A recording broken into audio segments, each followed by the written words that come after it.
Hey everybody, welcome back to Partners². And yeah, we got a new venue today. Welcome to our office. So we're in our office today. I'm not sure if you guys all know. Shane, what do you have done recently?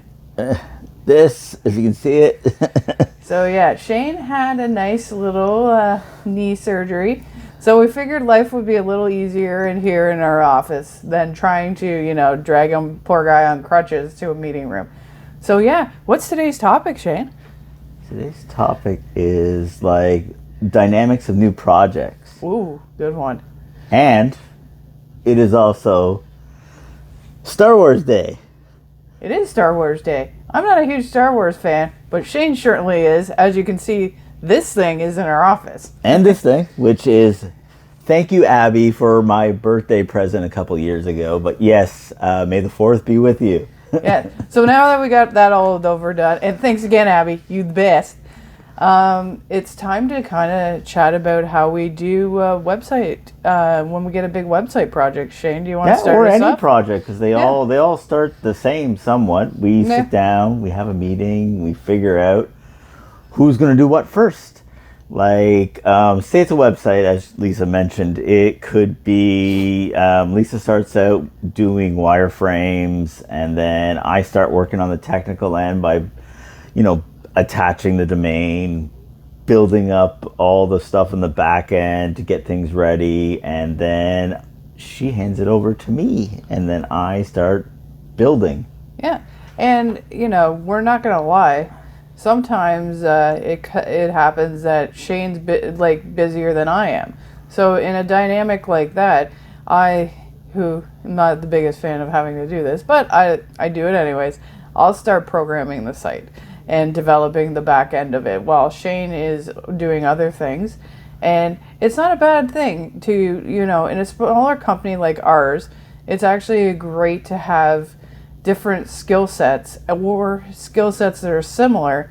Like for me, for example, if Shane's busy and I can design and develop the site, and then have Shane do the more technical things for me, because I'm just like, I don't know what I'm doing. And he'll do that end, and he'll do the SEO work.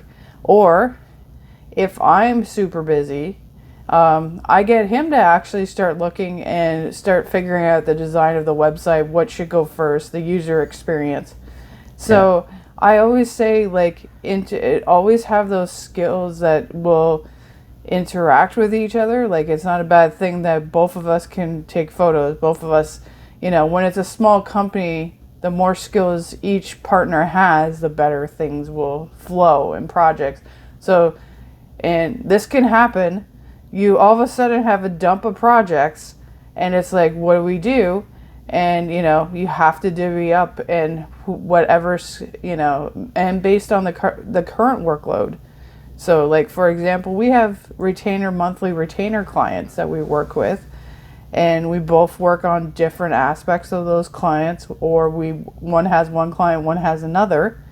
Yep. And in that case, we have to really be mindful of who's working on the new project. How about we back up for a second? Okay. You mentioned user experience in what we're doing. Yeah. Maybe some of these people do not know what user experience actually is. Fair point, Shaner. Fair point. So, user experience is how somebody, and it doesn't always have to be websites, but it's very much a website aspect. But a user experience is how somebody comes to your site and is able to find that information they need and how they flow through that site. And a lot of problems that people have with their websites is the flows aren't great.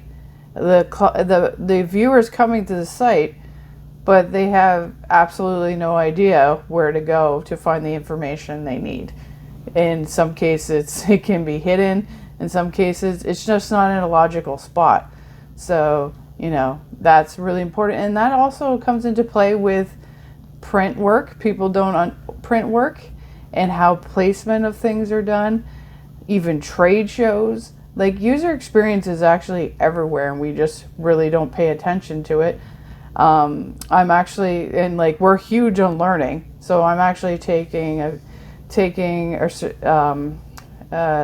program at Algonquin College for user experience to up my skill level. Yep. And because we always think how important that is. So Like, what's worse than going on a website that's on your phone, because it's already small enough as it is, and you have to click through 7 different links to get to the information that you need. 100%. And it could be something as simple as a email to contact the president of the company. It could 100%. be easy. And like people don't realize user experience also is more than just, oh, the website looks awesome on your laptop, but does it look awesome on your phone? Like you just made a good point. Yeah. And I don't know how many times we've run into websites look awesome on your laptop. It can be pretty all you want, but if you can't find the information, if you can't find the information, or like again, super pretty sites that there's just so much content, you can't even find the stuff. The site looks amazing, but it's all the same colors. There's nothing differentiating anything, and you know, the phone number, the email are all in the same colors, and you can't actually find and it's anything. in the middle of all the other stuff. Yeah. You find nothing. So, yeah, on that note, that's why it's important to, you know, hire the right people to do that for you. Yeah. And when you're a small business owner or a large business, you know, it's all in making sure you're dealing with the right people that have your business needs in their... And listen to you. Yeah, and listen to you. Big time. Because we've had many a client that we're like fixing stuff with right now that the person, I don't think they just pushed their agenda onto the client and didn't think about what the client actually needed first. Yeah, and also we've had clients return because they haven't been happy with their provider. So that is also an issue that we've run into. Like they're just not happy with their provider, or their other vendor, and they've returned back to us, you know, for whatever reason. You know, we had one project done, we worked on it, we got it done, and then they moved on to another provider, and they were just not happy, and they just felt like they weren't being heard, or they weren't, their needs weren't being met, and we've had clients return to us because of those kind of things. So to us, like, that's a huge compliment. We love it when things, we don't like that happened, That but they we went love through that. Yeah, but we love that somebody's willing to come back to us. But new project dynamics can be very ebb and flow moving, because there could be so many different variables in it that we have to hand off back and forth. Yeah. And because of stuff like this stuff all relates back to a new project. Yeah, and one thing we didn't take in consideration is also clients. Like, you know, in most cases, clients both know us, but one of us will take the lead on that client versus the other. So, for example, Shane takes the lead on a few clients we have, and I have the lead on others. And yeah, you take more but you take the design heavy clients, because I'm not going to design. Like, I'm artistic, but I couldn't design my way out of a wet paper bag. So and when projects come in that are way more heavy, like design heavy, as Shane says, like usually I am the one who will take them all. But if it's Google ads or more digital marketing end, Shane normally will take those ones, and because they're asking for SEO, they're asking for a lot of the technical end of things. So that's Shane's forte, where, you know, I can do it, and it's not like I'm not great at it, but Shane's better, and it's more important to make sure the person with the better skill set is working on those projects. And sometimes, like, we'll put them back, like, for example, you know, I want to learn SEO, so I'm doing some SEO for a client, and I want to learn more about it. And so I just look it over afterwards. Yeah, and Shane will look it over. Or we talk it over, or we'll back talk and it forth. over. So yeah, and like, because of us doing that, I've got a great skill set in SEO, and so that's how we started doing that. You know, Shane's got a learning more and more about user experience because we're talking and we're going through sites and stuff, so he learns more. And I lean more towards the photography stuff. It's Lisa's just as good. It's just we have different views when we look at things. It's all about angles and all that stuff. Yeah. So yeah, I think we covered everything. You think we got it all? I think so. Yeah. I hopefully, if you have any questions, feel free to ask, especially about like new projects, how you handle them, stuff like that. And it doesn't have to even be that topic. If you have any questions at all, just let us know. Well, we're more than happy to answer them.